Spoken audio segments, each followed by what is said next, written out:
In 1942, the United States Navy, the most powerful war machine on Earth, decided its ports were safest in the hands of criminals.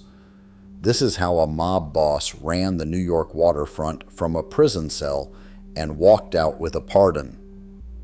Watch how the deal actually worked.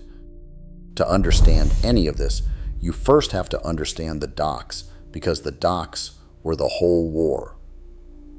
In 1942, before container ships and automation, cargo moved by human muscle.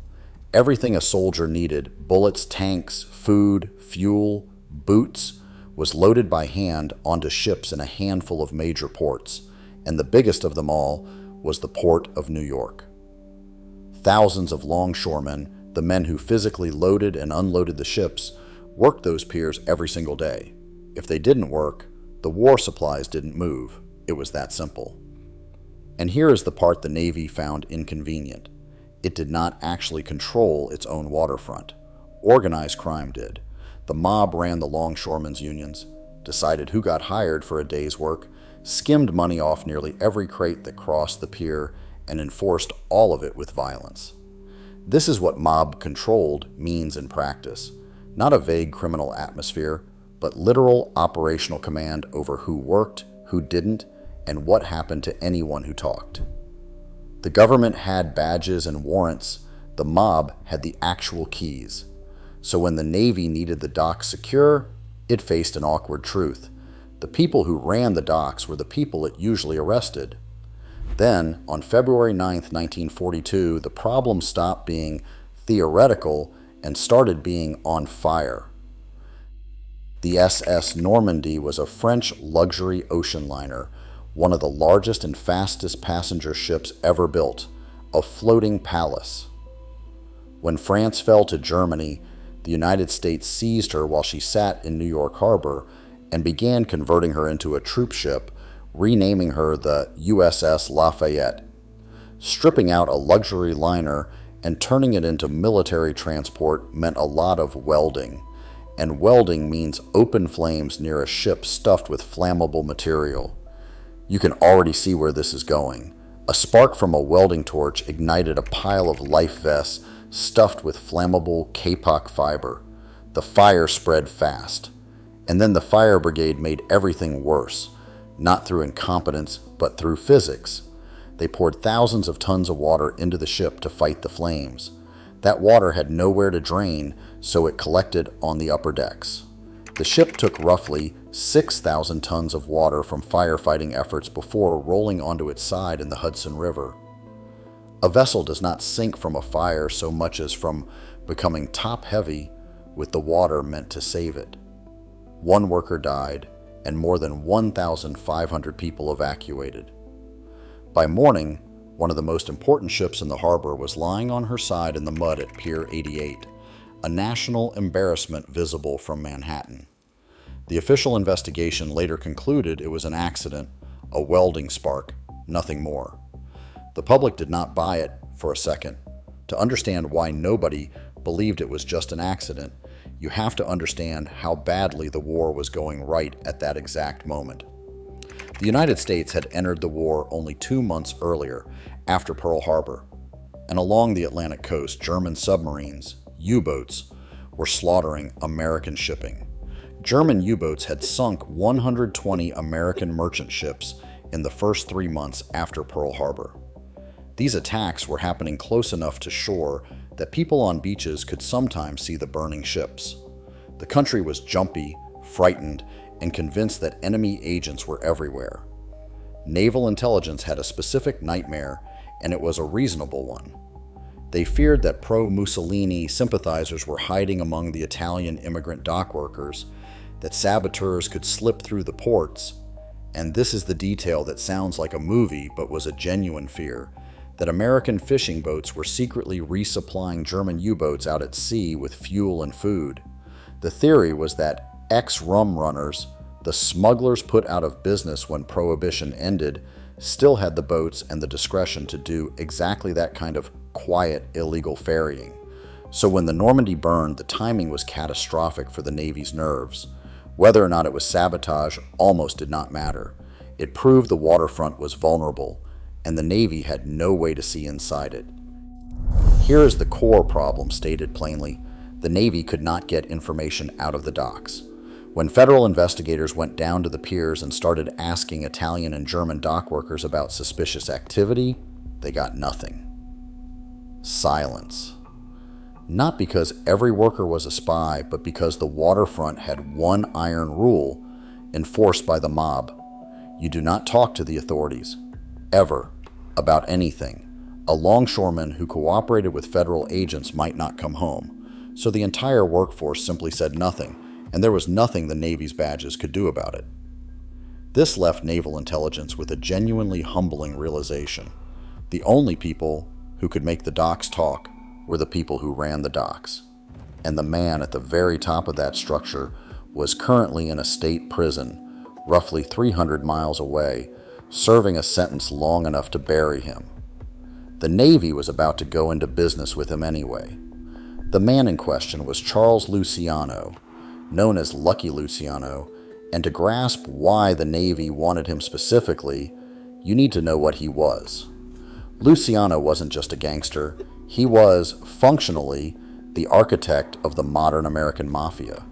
In the early 1930s, he had reorganized the fractured, feuding Italian crime families into a coordinated national structure, the Commission, turning a mess of warring gangs into something resembling a corporation.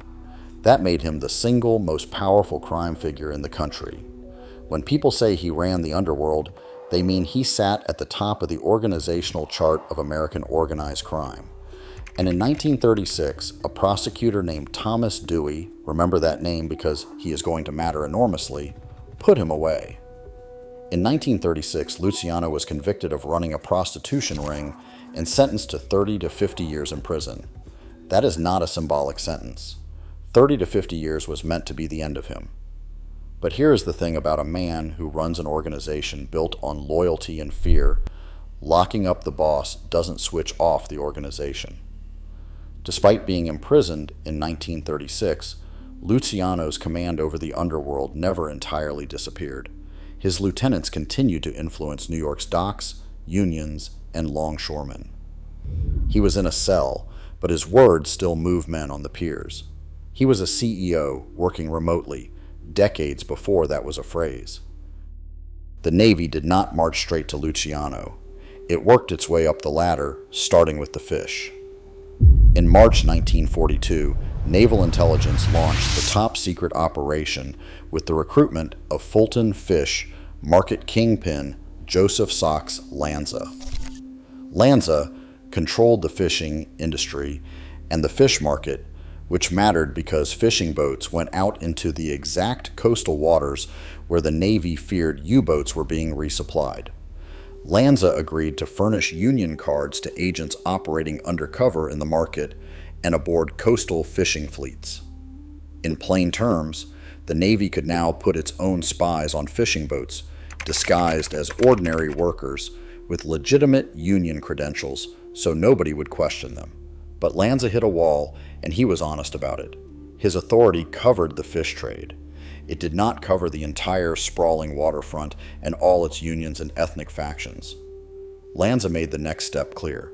If you wanted real compliance across the waterfront, you needed the big boss. That meant Luciano. There was only one man whose authority everyone on the docks would respect without argument, and he was in Dannemora prison. Reaching Luciano required going through channels. You do not just phone a mafia boss in prison. The Navy approached through his lawyer, Moses Polikoff, and, crucially, through Meyer Lansky.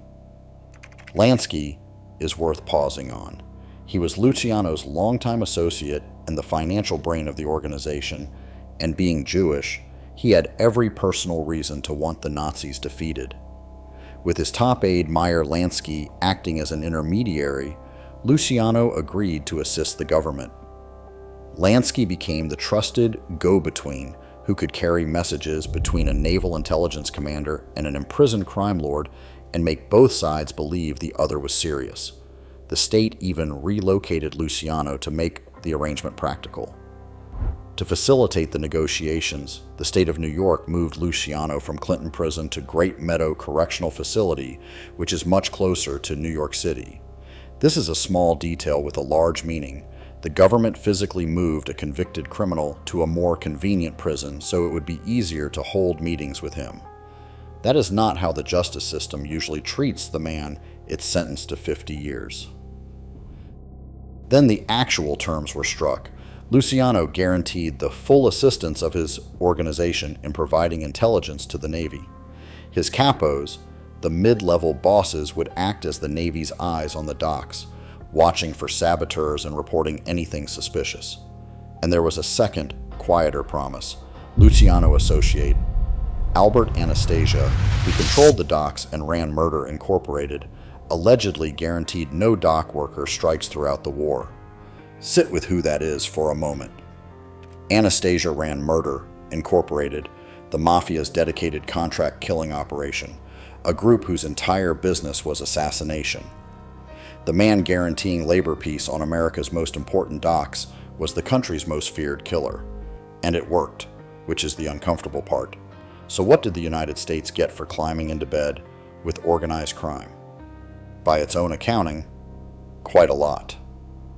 The silence broke. Suddenly, dock workers who wouldn't say a word to a federal agent were cooperative, because now the order to cooperate came from the top of their own hierarchy, and you obeyed that order. A Naval Intelligence officer later testified to exactly this shift. From the time the Navy made contact with Luciano, a very open and cooperative condition existed between the investigators and the people who were influential on the various docks. The lookouts went up, the reports came in, and the two things the Navy feared most simply stopped happening. Dock strikes stopped after Luciano became involved, and no major acts of sabotage occurred in New York Harbor for the rest of the war. Whether that was because the mob was heroically protecting the harbor, or simply because the mob controlled the harbor tightly enough that nothing happened without its permission, is a distinction the Navy chose not to examine too closely. The operation later expanded far beyond New York. As planning for the Allied invasion of Sicily advanced in early 1943, Naval Intelligence expanded the operation's scope to solicit Sicilian contacts through Mafia channels.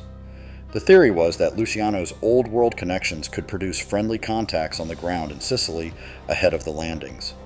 How useful that actually was remains hotly debated.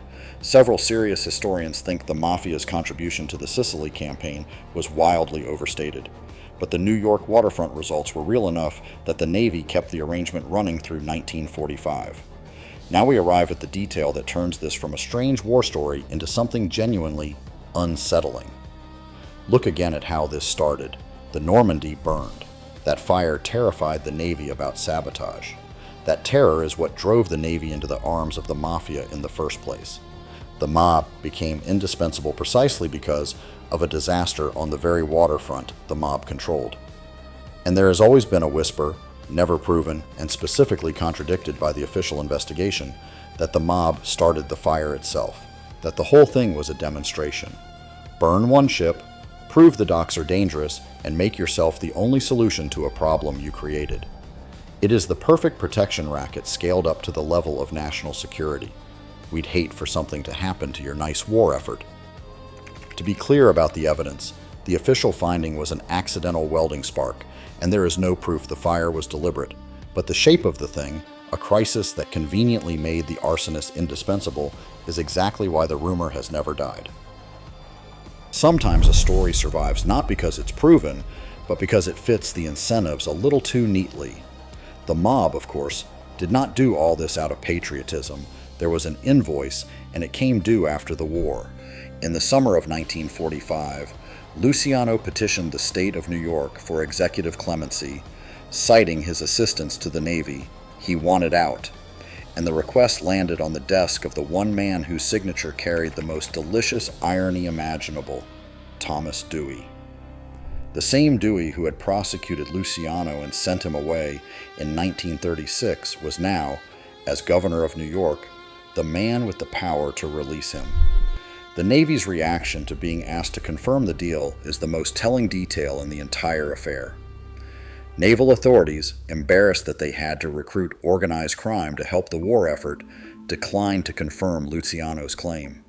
The Navy had happily used the Mafia in secret, but the moment it had to admit that in public, it went quiet. The favor was real. The willingness to sign for it was not. Dewey commuted the sentence anyway, and his official statement is a small masterpiece of saying almost nothing. He wrote that Luciano's aid had been sought by the armed services, and then added the most lawyerly hedge in the file. It appears that he cooperated in such effort, though the actual value of the information procured is not clear. Translation: something happened, we're commuting his sentence over it, and we would prefer not to elaborate. Here are the numbers, because the numbers are the whole story in miniature. Luciano had been sentenced to 30 to 50 years. When Dewey commuted the sentence on the condition of immediate deportation to Italy, Luciano had served 9.5 years, out of a possible 50, roughly a fifth of the minimum, but there was a permanent price attached, and it was the one that genuinely stung him. The commutation was not a pardon. It did not erase the conviction. It was a release with a catch. The conditions meant not only immediate deportation to Italy, but that Luciano was never permitted to set foot in the United States again, ever. The most powerful crime boss in American history got his freedom and lost his country in the same signature. He sailed to Italy in February 1946, never to return to America. He ran what remained of his interests from exile for the rest of his life, always an ocean away from the empire he built. You might expect the story to end there. It didn't, because the rumors about how Luciano got out grew loud enough to become a political problem. The Federal Bureau of Narcotics, which loathed Luciano, pushed a counter-narrative hard, that his wartime service was minimal, that he had essentially bribed his way to freedom, and that he was now running drugs from Italy.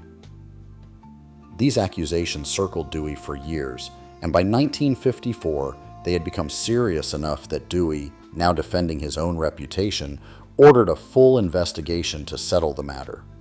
He put a state investigator named William Herlens on it.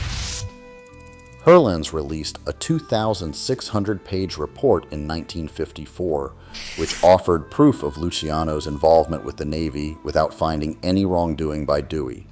So the deal was real, and the commutation was, by the report's finding, legitimately earned rather than bought. And then the most revealing thing of all happened. The report was buried. Naval officials reviewed it and requested that Dewey not release it, on the grounds that it would be a public relations disaster for the Navy and might damage future similar war efforts. Read that reasoning again. The Navy didn't suppress the report because it was false. It suppressed it because it was true, and because admitting the truth would embarrass the institution, and this is the quiet part said out loud, might get in the way of doing the exact same thing again someday. Dewey agreed, and the report was not released until after his death in the mid-1970s. The full story of the day: the United States Navy hired the Mafia, stayed locked in a filing cabinet for over 20 years, kept secret not because it was a lie, but because it was too honest. If you thought the government making deals with criminals was bold, wait until you see criminals rob the establishment itself. Go watch our breakdown of the Pier Hotel heist next, the most lucrative hotel robbery in American history.